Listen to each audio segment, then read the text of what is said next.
Introduction. Hey, Pinky, let's go back. I have to study. No, wait. Come, I will show you something. What? Say something loudly. Pinky! Wow, what is this?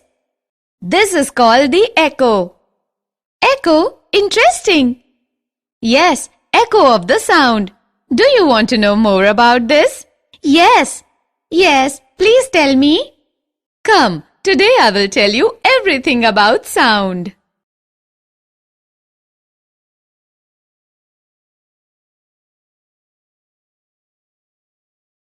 Objectives. At the end of this lesson, you will be able to understand the production of sound, understand the propagation of sound, write the characteristics of sound waves, understand the reflection of sound, define echo and reverberation, describe sonar, and explain the structure of human ear.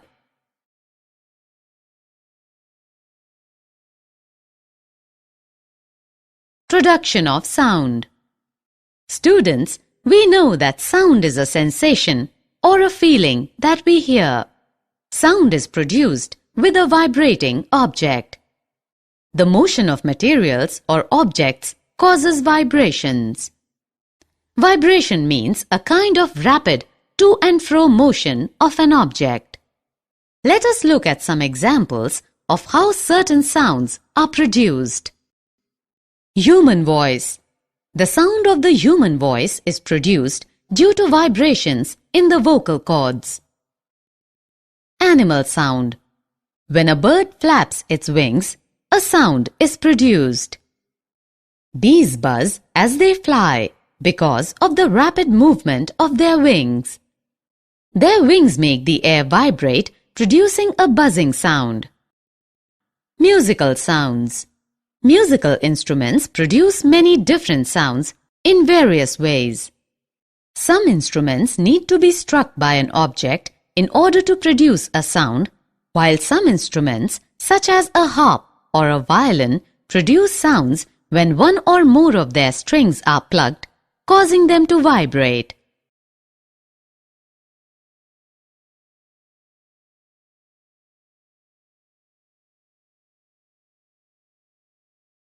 Propagation of sound.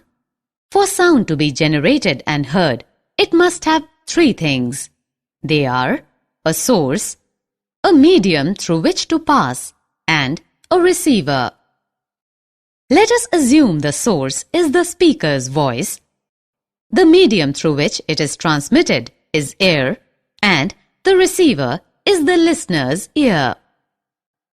When a sound is generated by the speaker's speech, or when an object vibrates, it sets the particle of the medium around it vibrating.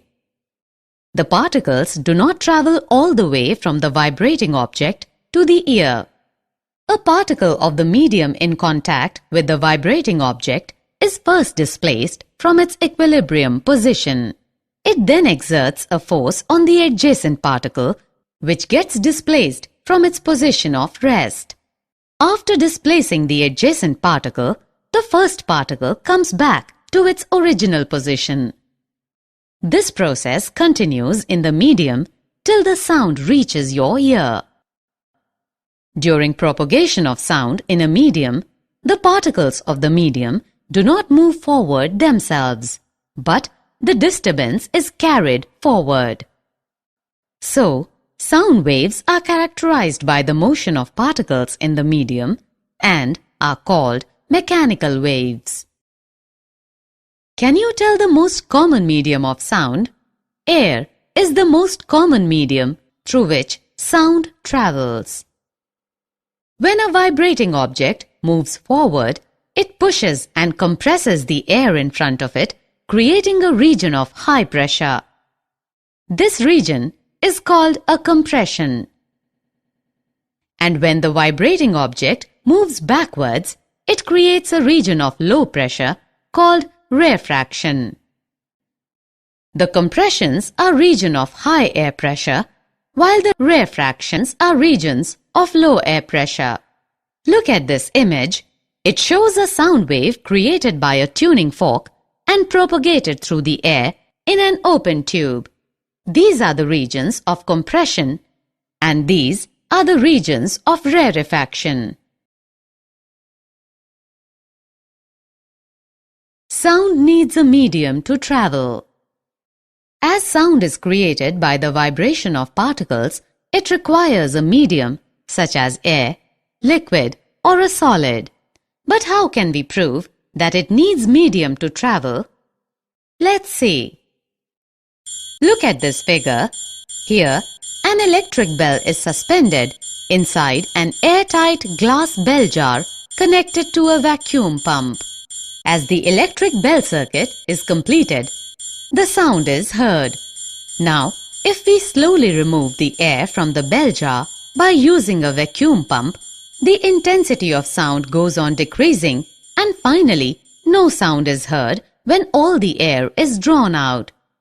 We would be seeing the hammer striking the gong repeatedly. This clearly proves that sound requires a medium for its propagation. Sound waves are longitudinal waves. A wave in which the particles of the medium vibrate back and forth in the same direction in which the wave is moving is called a longitudinal wave. Longitudinal wave can be produced in all the three mediums: solids, liquids, and gases. Sound waves are longitudinal because the direction of vibration of the particles is parallel to the direction of wave. When a sound wave passes through air, the particles of air vibrate back and forth parallel to the direction of sound wave. Thus, when a sound wave travels in the horizontal direction, then the particles of the medium also vibrate back and forth in the horizontal direction but parallel to the direction of sound. For example, the waves produced in air when a violin wire is plugged are longitudinal waves. There is also another type of wave called a transverse wave. A transverse wave is the one in which the individual particles of the medium move about their mean positions in a direction perpendicular to the direction of wave propagation. Characteristics of a sound wave. A sound wave can be described by three basic qualities, that is, its frequency, amplitude, and speed. The number of times the wavelength occurs in 1 second is called frequency. It is measured in kilohertz or cycles per second. The faster the sound source vibrates, the higher the frequency. Higher frequencies are interpreted as a higher pitch. For example, when you sing in a high-pitched voice, you are forcing your vocal cords to vibrate quickly. Thus, a high-pitched sound corresponds to more number of compressions and rarefactions passing a fixed point per unit time. Objects of different sizes and conditions vibrate at different frequencies to produce sounds of different pitch. It is usually represented by a Greek letter nu. Its SI unit is Hertz. We know that compressions are the regions where particles are crowded together and represented by the upper portion of the curve. The peak represents the region of maximum compression. Thus, compressions are regions where density as well as pressure is high. Rarefactions are the regions of low pressure where particles are spread apart and are represented by the valley, that is, the lower portion of the curve. A peak is called the crest and a valley is called the trough of a wave. The distance between two consecutive compressions or two consecutive rarefactions is called the wavelength. The wavelength is usually represented by a Greek letter lambda. Its SI unit is meter, m. The time taken by two consecutive compressions or rarefactions to cross a fixed point is called the time period of the wave. It is represented by the symbol T. Its SI unit is second. Frequency and time period are related as nu is equal to 1 upon T. The strength or power of a wave signal is called its amplitude, or the height of the wave when viewed as a graph is the amplitude. The loudness or softness of a sound is determined basically by its amplitude. The amplitude of the sound wave depends upon the force with which an object is made to vibrate. Speed. The speed of sound is defined as the distance with which a point on a wave, such as a compression or a rarefaction, travels per unit time. We know that speed, u is equal to distance upon time, which is equal to lambda upon t. Here, lambda is the wavelength of the sound wave. It is the distance travelled by the sound wave in one time period of the wave. Thus, u is equal to lambda into nu. That is, speed is equal to wavelength into frequency. Speed of sound in different media. The speed of sound depends on the material through which it's passing. It is greater in solids than in liquids or gases because the molecules in a solid are closer than in a liquid or gas. In this table, you can find the speed of sound in different media at 25 degrees Celsius.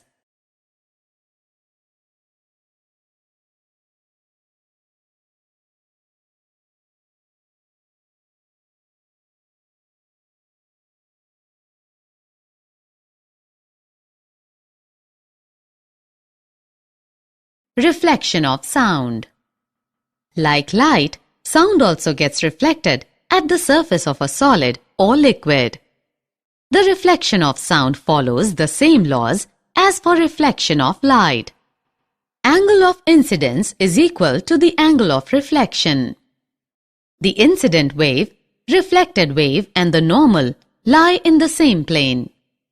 Sound waves can be reflected by large, hard, smooth, vertical and faraway surfaces. Example, walls, buildings and cliffs. Echoes are produced by the reflection of sounds from such surfaces. The sensation of sound persists in our brain for about 0.1 second. To hear a distinct echo, the time interval between the original sound and the reflected one must be at least 0.1 second. If we take the speed of sound to be 344 meters per second at a given temperature, say 22 degrees Celsius in air, the sound must go back to the obstacle and reach back the ear of the listener on reflection after 0.1 second. Hence, the total distance covered by the sound from the point of generation to the reflecting surface and back should be at least 344 meters per second into 0.1 second is equal to 34.4 meters. Thus, for hearing distant echoes, the minimum distance of the obstacle from the source of sound must be half of this distance, that is 17.2 meters. This distance will change with the temperature of air. Echoes may be heard more than once due to successive or multiple reflections.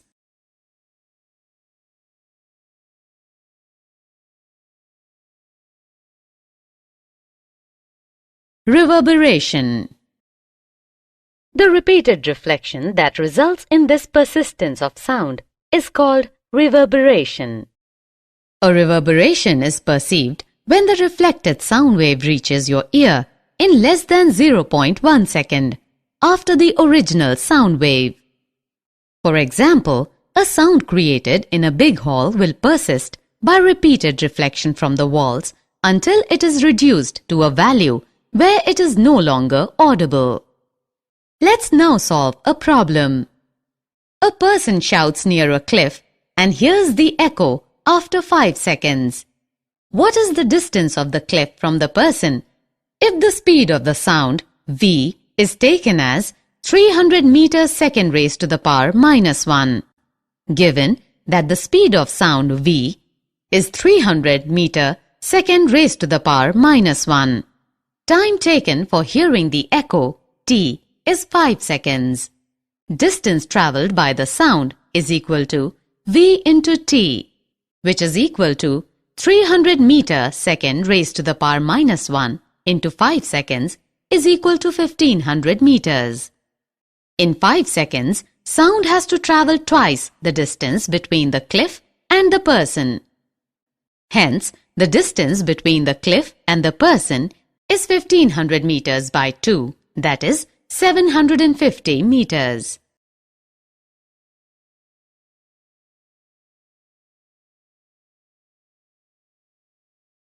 Range of hearing. The average person has a normal hearing range that falls between 20 Hz on the low side and approximately 20,000 Hz on the high side.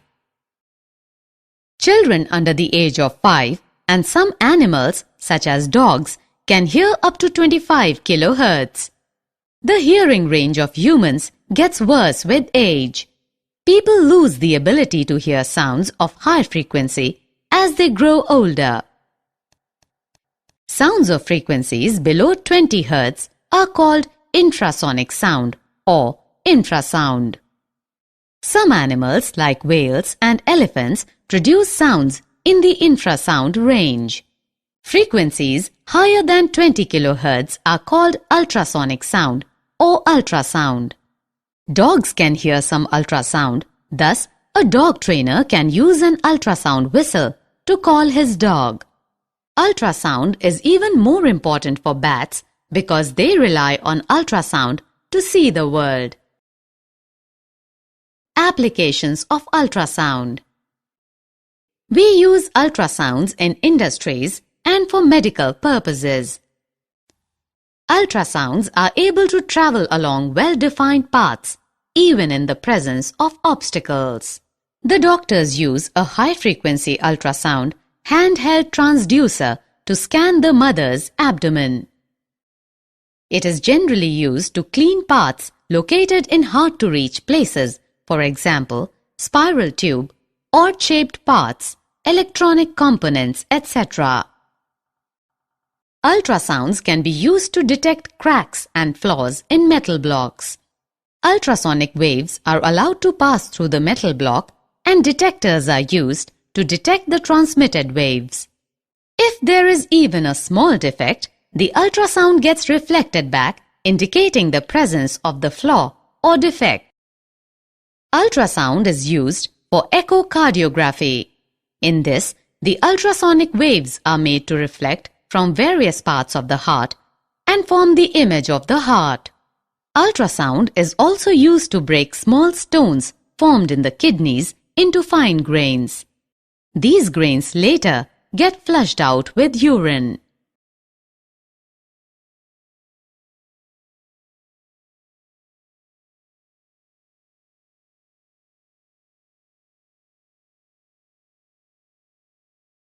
Sonar. Sonar is the device that uses ultrasonic waves to measure the distance, direction, and speed of underwater objects. The word sonar stands for sound navigation and ranging. Sonar consists of a transmitter and a detector and is installed in a boat or a ship. The transmitter produces and transmits ultrasonic waves.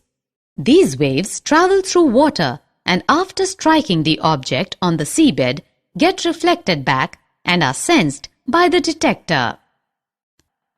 The detector converts the ultrasonic waves into electrical signals which are appropriately interpreted.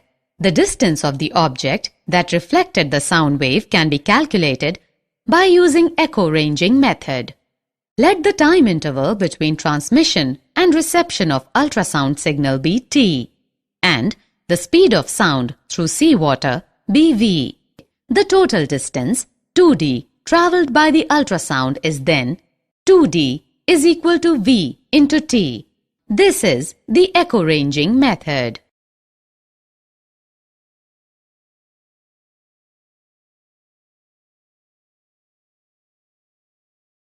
Structure of the human ear. The ear consists of three basic parts: the outer ear, the middle ear, and the inner ear. Each part of the ear has a specific role in the task of detecting and interpreting sound. The outer ear is called pinna. It collects the sound from the surroundings. The collected sound passes through the auditory canal. At the end of the auditory canal, there is a thin membrane called the eardrum or tympanic membrane. The eardrum moves inward and outward as the compression or rarefaction reaches it. In this way, the eardrum vibrates. These vibrations are amplified by the three bones, namely the hammer, anvil, and stirrup in the middle ear. The middle ear transmits these vibrations to the inner ear. Inside the inner ear, the vibrations or the pressure variations are converted into electrical signals by the cochlea. These electrical signals are sent to the brain via the auditory nerve, and the brain interprets them as sound.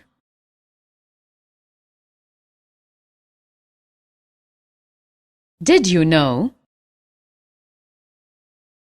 Heinrich Rudolf Hertz was born on 22nd February 1857 in Hamburg, Germany, and educated at the University of Berlin. He confirmed J.C. Maxwell's electromagnetic theory by his experiments. He laid the foundation for future development of radio, telephone, telegraph, and even television. He also discovered the photoelectric effect, which was later explained by Albert Einstein. The SI unit of frequency was named as Hertz in his honor. Hearing aid. People with hearing loss may need a hearing aid. A hearing aid is an electronic, battery-operated device.